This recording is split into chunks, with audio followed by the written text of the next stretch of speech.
ఇది ఎప్పుడైతే రక్షణ పొందుకోగానే అపవాది మీకు ఎంటర్ అవుతాడు.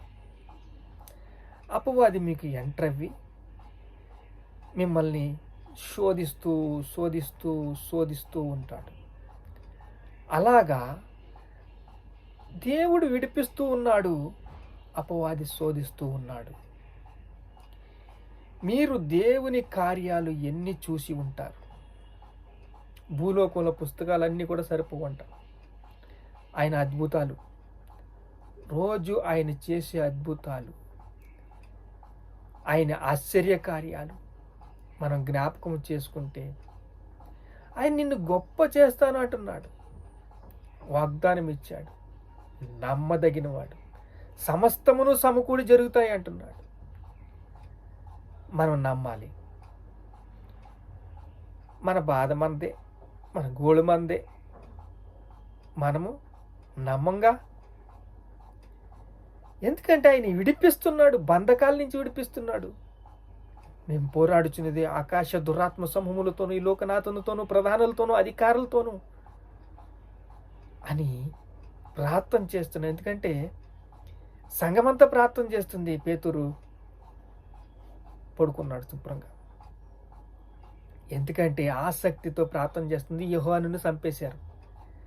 ఇప్పుడు సంఘమంతా ప్రార్థన చేస్తే దేవుడు విడిపించుకుని తీసుకొస్తున్నాడు. పేతురు కూడా నిద్రలో ఉన్నాడు. ఆయనకి బయటకు వచ్చాడు.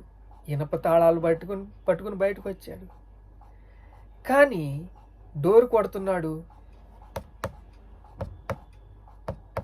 అని డోర్ కొడుతున్నాడు. అలా డోర్ కొడుతుంటే తీస్తలే తలుపులు. పాతనే, ఒకటే పేతన.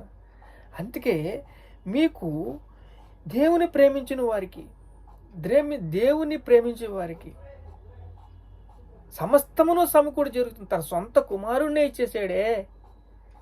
మనకి అడిగిన ఇవ్వడా? ఇస్తాడు. శ్రేష్టమైన ఇస్తాడు. ఆయన మనల్ని ప్రేమిస్తున్నాడు. సులువుగా చిక్కులు పెట్టే పాపాలను విడిచిపెట్టాను చెప్తున్నాడు. సులువుగా చిక్కులు పెట్టేస్తాడంట. అపవిత్రాత్మ మిమ్మల్ని పట్టినప్పుడు, బలహీనపరిచే ఆత్మ మిమ్మల్ని పట్టినప్పుడు, భ్రమపరిచే ఆత్మ మిమ్మల్ని పట్టినప్పుడు ఆ యొక్క రూట్లు వేరే వేరే వేరే వేరే వేరేగా వెళ్ళిపోతాయి. అస్సలు అతను విడిపిస్తున్నాడు. అతను మిమ్మల్ని విడిపిస్తున్నాడు. గొప్ప చేద్దామని చూస్తున్నాడు. మీరు వాగ్దానాన్ని గట్టిగా పట్టుకున్నారా? అతను విడిపిస్తాడు. మొరపెట్టారా? నా దగ్గరికి రండి, నేను మీ దగ్గరికి వస్తాను. నా దగ్గరికి రండి, నేను మీ దగ్గరికి వస్తాను. ఆయన దేవుడు ప్రేమించే వారికి సమస్తమును సమకూడి జరుగుతున్నవి. తన సొంత కుమారుణ్ణి ఇచ్చేసాడు. మనల్ని మనకెందుకు ఇయ్యడు?